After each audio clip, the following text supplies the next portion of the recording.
तो hi friends, this is Amandeep Singh Rekhi और आपका एक बार फिर से बहुत बहुत स्वागत है आपके अपने चैनल प्रॉपर्टी सलाहकार में। आज का ये जो वीडियो है बहुत ही इम्पोर्टेंट वीडियो है। ये लोगों का बहुत टाइम से ये क्वेश्चन था मुझसे, अमूमन ये पूछते रहते हैं कि हम फ्लैट लें या कोठी लें, इन्वेस्टमेंट पॉइंट ऑफ व्यू से और रिहाइश के पॉइंट ऑफ व्यू से भी। तो आज इसी के ऊपर बात करते हैं और देखते हैं कि हमें क्या लेना चाहिए। सबसे पहले हम लोग बात करते हैं इन्वेस्टमेंट पॉइंट ऑफ व्यू से। अगर हम लोग प्लॉट या कोठी के अंदर इन्वेस्टमेंट करते हैं तो किस तरीके की हमको इन्वेस्टमेंट करनी चाहिए, क्या प्रेफरेबल चीज़ क्या रहती है।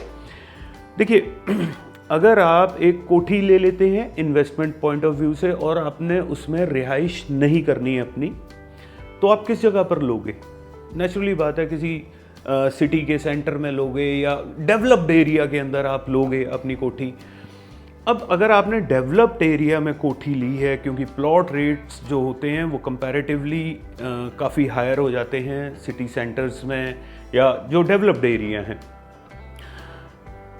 अब कोठी आपकी खाली पड़ी हुई है, वो डेप्रिशिएट करेगी धीरे धीरे, आपको कंस्ट्रक्शन जो है वो नुकसान देगी प्रॉफिट देने की बजाय। जो आपकी ज़मीन है वो आपको प्रॉफिट देगी। अब इट्स बेटर कि आप उसे रेंट आउट कर दीजिए, लेकिन रेंट आउट के अंदर अगर आप अपनी सेंटर ऑफ द सिटी वाली कोठी, डेवलप्ड एरिया के अंदर जो कोठी आपने ली, बनी बनाई ली, उसे जब आप रेंट आउट करेंगे तो आपको रेंटल्स उस हिसाब से नहीं आएंगे कि जो जस्टिफाई कर सकें कि आपने जो जितना पैसा उसमें लगाया है कोठी में खरीदने के लिए, उसको जस्टिफाई कभी भी नहीं कर पाएंगे। बहुत रेयर चांस होता है कि वो जस्टिफिकेशन हो पाए। अब दूसरी चीज कि आप अगर आउटस्कर्ट्स में जो डेवलपिंग एरियाज हैं, डेवलपिंग एरिया में अगर आप कोठी ले लेते हैं तो बिकॉज वो डेवलपिंग एरिया है, उसके आसपास अभी डेवलपमेंट चल रही होगी, एरिया थोड़े से खाली खाली होंगे, तो बहुत रेयर है कि आपकी कोठी अच्छे रेंट पे चढ़ जाए। चढ़ना ही बहुत मुश्किल हो जाएगा क्योंकि आसपास का एरिया इतना डेवलप्ड ही नहीं होगा अभी।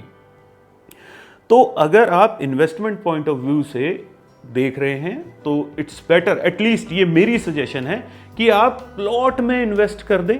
अगर आपका रुझान अपनी जमीन लेने की तरफ है तो it's better to invest in a plot, और वो भी जो डेवलपिंग एरियाज हैं, सराउंडिंग्स हैं शहर की आपके, वहां पर लीजिए।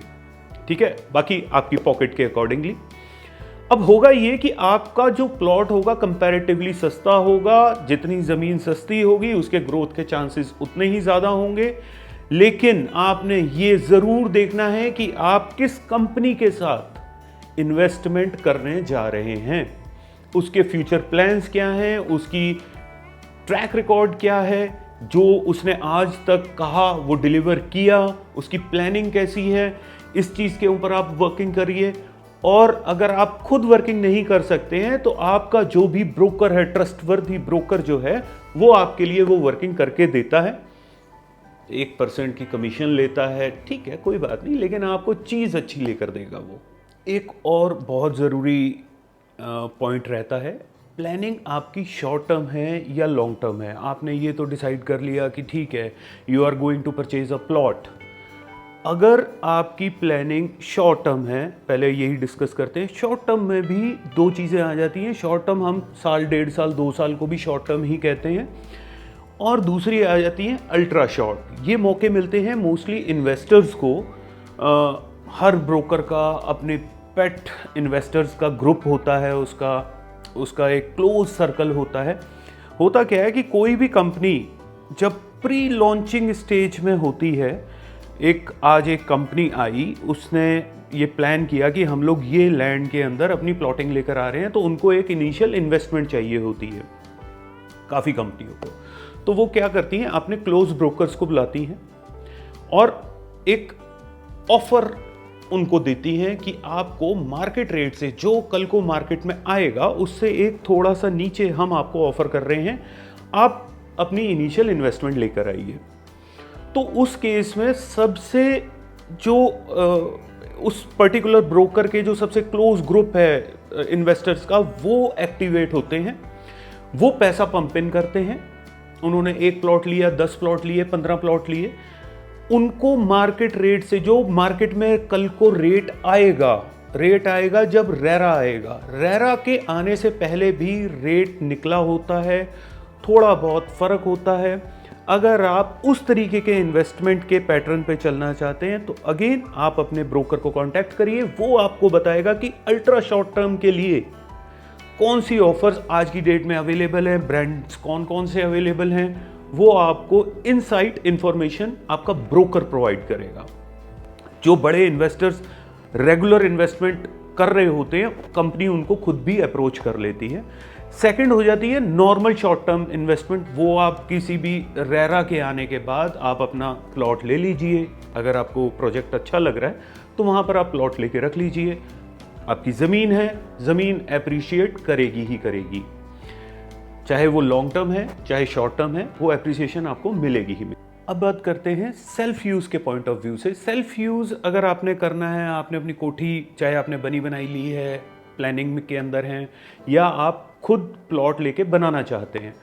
अब जब बात सेल्फ यूज़ की आ जाती है तो वहाँ पर पर्सनल प्रेफरेंसेस बहुत आ जाती हैं। लाइक जो थोड़े से ओल्ड एज हैं, पेरेंट्स हैं, उनको ये थोड़ा सा होता है कि हर चीज़ पास में हो, means centre of the city, या जो डेवलप्ड एरियाज हो चुके हुए हैं, ठीक है। वो जो अब नई जनरेशन है बिल्कुल, वो चाहती है कि मेरे को एमिनिटीज़ चाहिए, मेरे को स्विमिंग पूल भी चाहिए बीच में, मेरे को जिम भी चाहिए।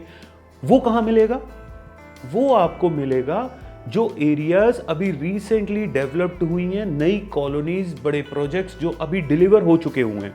क्योंकि यहाँ पर आप इन्वेस्टमेंट नहीं कर रहे हैं, जो जहाँ पर हम बात करते हैं डेवलपिंग, जो डेवलप हो रहे हैं उनमें आप इन्वेस्टमेंट पॉइंट ऑफ व्यू से देखते हैं। जो डेवलप हो चुके हुए हैं डिलीवर्ड प्रोजेक्ट्स, जहाँ पर रिहाइश आ चुकी हुई हैं, तो वहाँ पर आप देखेंगे, ठीक है।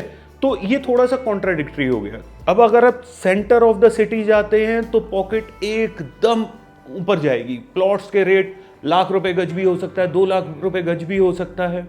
वही अगर आप थोड़ा सा बाहर चले जाते हैं डिपेंडिंग अपॉन द सिटी, तो रेट्स में ज़मीन आसमान का फ़र्क आ जाता है। जो चीज़ आपको 200 गज का प्लॉट सिटी के अंदर हो सकता है 3 करोड़ का मिल रहा है या 4 करोड़ का मिल रहा है, वही आपको आउट ऑफ सिटी, सिटी के थोड़ा सा बाहर आउटर्स में नए प्रोजेक्ट्स जो डिलीवर्ड हुए हैं, वहाँ पर वही चीज़ आपको 1 करोड़ में मिल सकती है।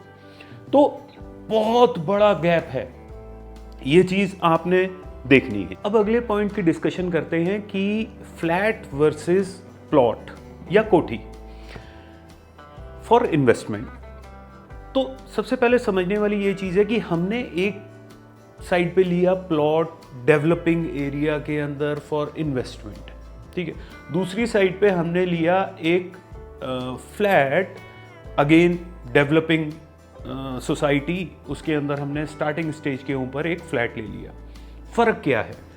देखिए, फ्लैट की जो कंस्ट्रक्शन है वो कंपनी ने करके देनी है। नॉर्मली क्या होता है कि जैसे जैसे प्रोजेक्ट कंप्लीट होता चला जाता है, एक तो रेट्स जो बढ़ रहे हैं वो तो बढ़ ही रहे हैं, दूसरा एक बहुत बड़ा फैक्टर होता है कि वहाँ पर रिहाइश इमीडिएटली मूव करती है, क्योंकि चीज़ बनी बनाई है, रेडी हो चुकी हुई है, तो लोग मूव कर जाते हैं, ठीक है। ये नहीं होता कि लोग आएंगे बनाएंगे या बसे नहीं वो एरिया, ये चीज़, ये फैक्टर उसमें आता ही नहीं। अब जब हमने दूसरी साइड पे प्लॉट लिया तो कई बार चांसेस ऐसे होते हैं कि वहाँ पर अनलकीली कह लीजिए कि लोगों ने कोठियाँ बनानी शुरू ही नहीं की। हर एक दूसरे को देख रहा है कि यार यहाँ पर पहले 4 कोठियाँ 10 कोठियाँ आ जाएं तब मैं बनाऊंगा। अब जब हर आदमी इसी तरीके से सोच रहा होता है तो वो कई बार होता है ऐसा कि वो सोसाइटीज़ जो होती हैं वो खाली की खाली पड़ी रह जाती हैं।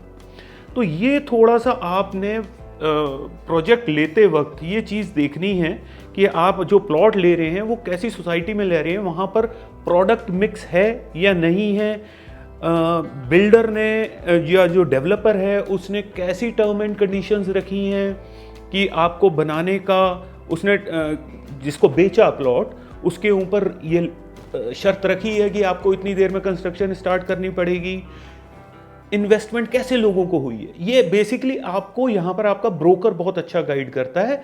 मैंने आपको क्रक्स बताया कि अगर आप फ्लैट ले लेते हैं तो उसमें चांसेस क्या, वो तो 100%, जैसे ही वो कंप्लीट होगा रिहाइश आनी शुरू हो जाएगी, सर्विसेज उसको अच्छी मिल रही होंगी, वो लोग इमीडिएटली शिफ्ट होंगे। अब लोग शिफ्ट होंगे तो रेट तो बढ़ेंगे, ठीक है। अब दूसरी चीज ये समझिए कि फ्लैट ले लिया आपने, उसे कितने टाइम तक होल्ड किया जाए, because it is your investment. हम लोग इन्वेस्टमेंट पॉइंट ऑफ व्यू से बात कर रहे हैं। तो एक चीज बहुत इंपॉर्टेंट है, यहां पर आ जाता है फैक्टर कि जो बिल्डर है, ठीक है, जिसने वो सोसाइटी को डेवलप किया, उसने मेंटेनेंस के लिए किसको अपॉइंट किया। ये चीज़ें बहुत इंपॉर्टेंट होती हैं। उसकी मेंटेनेंस कैसी है, अगर तो मेंटेनेंस बहुत अच्छी है तो लॉन्ग टर्म तक आपकी वो अप्रिशिएट करता चला जाएगा।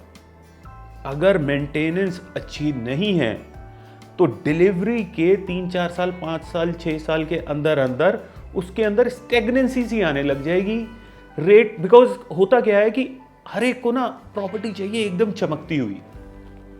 जब मेंटेनेंस थोड़ी लो हो गई, पुराने लगने लग गए फ्लैट्स, तो वहां पर एप्रिसिएशन रुक जाएगी, ठीक है। तो ये एक बहुत इंपॉर्टेंट फैक्टर होता है। अगर आप इन्वेस्टमेंट कर रहे हैं, आप शॉर्ट टर्म इन्वेस्टमेंट की आपने, प्रोजेक्ट के इनिशियल लेवल के ऊपर आपने फ्लैट लिया, बिल्कुल प्री लॉन्च के ऊपर या रेरा आने के बाद, उसको आप 4-5 साल रखिए, देखिए। अगर तो वही अगेन वो मेंटेनेंस अच्छी कर रहा है तो आप थोड़ा लॉन्ग टर्म रख लीजिए, नहीं तो आप उसको स्विच कर लें, वो ज़्यादा बेटर रहेगा। आपने 4-5 साल की एप्रिसिएशन ली, उसके बाद आप दूसरे प्रोजेक्ट में मूव कर गए, तो इस तरीके से आपको जो ROI आएगी वो काफ़ी अच्छी मिलने की उम्मीद है। फ्लैट वर्सेस प्लॉट या कोठी का जब हम कंपैरिजन करते हैं, अगर हम अपनी रिहाइश के लिए देख रहे हैं, तो फ्लैट की बात करें तो देखिए आपको वहाँ पर सारी एमिनिटीज़ मिलती हैं। दूसरी साइड पे जब हम प्लॉट लेते हैं या खुद कंस्ट्रक्ट करें या बनी बनाई कोठी ली है, हम लोगों ने विला लिया है, तो वहाँ पर चांसेस कम हैं कि आपको एमिनिटीज़ हर तरीके की मिल जाए। सेंटर ऑफ द सिटी, पुराने शहरों की, मतलब शहर के अंदर की अगर बात करें, हाँ, अगर कोई वो नई प्रॉपरली डेवलप्ड कॉलोनी है, प्लान्ड जगह है, तो हो सकता है आपको वहाँ पर क्लब फैसिलिटीज़ वगैरह मिल जाए, लेकिन वो बहुत कम चांसेस होते हैं। अमूमन जो लोग कोठियाँ लेते हैं वो शहरों के अंदर डेवलप्ड एरियाज़ के अंदर ले लेते हैं, पुराने डेवलप्ड एरियाज़ के अंदर, और वहाँ पर फिर वो एमिनिटीज़ उस लेवल की नहीं मिल पाती। नो डाउट हर चीज़ पास तो ज़रूर होगी, लेकिन एमिनिटीज़ के नाम पे कॉम्प्रोमाइज़ हो। वहीं पे आपको फ्लैट्स के अंदर हर तरीके की फैसिलिटी आपको वहाँ पर मिल जाती है। स्विमिंग पूल हो, जिम हो, आपके लिए सिक्योरिटी हो, 24 आवर पावर बैकअप हो, 24 आवर वाटर सप्लाई हो, ऐसी हर फैसिलिटी आपको फ्लैट्स के अंदर ज़रूर मिल जाती है, जितने भी नए आज की डेट में बन रहे हैं। लेकिन आपने एक चीज़ को ज़रूर ध्यान रखना है कि फ्लैट लेते वक्त बिल्डर से बात करिए कि वहाँ पर मेंटेनेंस कौन कर रहा है, चाहे वो RWA के पास है, रेजिडेंट वेलफेयर एसोसिएशन जो होती है उसके पास भी अगर वो फ्लैट का सारा संभाल रही है वो, तो मेंटेनेंस उन्होंने किसको दी है। मेंटेनेंस जितनी स्ट्रांग होगी, आपके लॉन्ग टर्म में एप्रिसिएशन भी उसी हिसाब से होंगे। चाहे हम अपने रहने के लिए देख रहे हैं, लेकिन हम हमेशा चाहेंगे कि हमारी प्रॉपर्टी अप्रिशिएट होती जाए, धीरे धीरे टाइम के साथ साथ अप्रिसिएशन हो। कंपैरिजन के अंदर रेट्स की बात हो गई कि रेट्स बहुत ज़्यादा फ़र्क आ जाता है फ्लैट्स वर्सेस कोठी वगैरह के अंदर। देन फीचर्स के अंदर, लाइक एमिनिटीज़ के अंदर बहुत ज़्यादा फ़र्क आ जाता है। तीसरा जो मेजर डिफरेंस है वो आ जाता है आपके फ्लैट के अंदर सनलाइट, वेंटिलेशन, ये हमेशा ज़्यादा होती है इन कंपैरिजन टू कोठी। हाँ, अब मैं उस पॉइंट ऑफ व्यू से बात नहीं कर रहा कि आपकी 1000 गज की कोठी, आपने 1000 गज का प्लॉट लेके बीच में 250 या 400 गज का आपने सिर्फ कंस्ट्रक्शन एरिया किया है, वो एक अलग चीज़ हो गई। अमूमन हम लोग 80% के आसपास कवर्ड अप कर देते हैं जगह को, तो उसके अंदर आपको सनलाइट प्रॉपर नहीं मिल पाती। रीज़न क्या है, अगर से दिल्ली की हम लोग बात करें तो दिल्ली के अंदर क्या होता है, सिटी के अंदर कि वो 100% ही कवर अप कर लेते हैं जगह को। 200 गज का से प्लॉट है तो वो आगे से भी पूरा कवर अप रहेगा, पीछे से भी पूरा कवर अप रहेगा। यही आप थोड़ा सा बाहर आ जाएंगे तो वहाँ पर रूल्स चेंज हो जाते हैं, जो कि ऑलमोस्ट ऑल ओवर इंडिया ही ये रूल रहते हैं कि फ्रंट से भी आपको जगह छोड़नी पड़ती है, पीछे से भी जगह छोड़नी पड़ती है। तो भी आपकी सनलाइट जो है और वेंटिलेशन जो है फ्रंट और बैक से आई, ठीक है। बैक के ऊपर भी क्या होता है कि फर्स्ट फ्लोर के ऊपर बैल्कनीज आ जाती हैं, तो प्रॉपर सनलाइट बैक से भी नहीं आ पाती जगह छोड़ने के बाद भी। तो यहां पर क्या रहता है, फ्लैट्स के अंदर कई बार तो 3 साइड से लाइट आ रही होती है, 3 साइड बैल्कनीज होती हैं, 2 साइड तो होंगी ही होंगी, 3 साइड की भी आपको ऑप्शंस मिलती हैं। कई बिल्डिंग्स इस तरीके से डिजाइन होती हैं। आजकल तो आप ये समझिए कि कई जगह पर ऐसी हैं जो लग्जरी ब्रांड्स हैं, जो लग्जरी अपार्टमेंट्स आ रहे हैं, 1 फ्लोर के ऊपर 1 अपार्टमेंट, यहां तक ऑप्शंस आ चुकी हुई हैं। तो हमेशा आपको फ्लैट के अंदर सनलाइट एंड वेंटिलेशन बेटर मिलेगा इन कंपैरिजन टू नॉर्मल किसी भी कोठी से अगर आप कंपेयर करेंगे। तो जी आज का वीडियो करते हैं यहीं पे ख़त्म। आई होप कि आपको ये वीडियो पसंद आई होगी। कमेंट ज़रूर करिएगा कि आपको ये वीडियो कैसी लगी, और साथ साथ में आप क्या और देखना चाहेंगे, आपका कोई क्वेश्चन है, आप कुछ भी पूछना चाहते हैं, काइंडली कमेंट करिए ताकि हम उसी टॉपिक के ऊपर आपके लिए वीडियो लेकर आएँ। Thank you so much.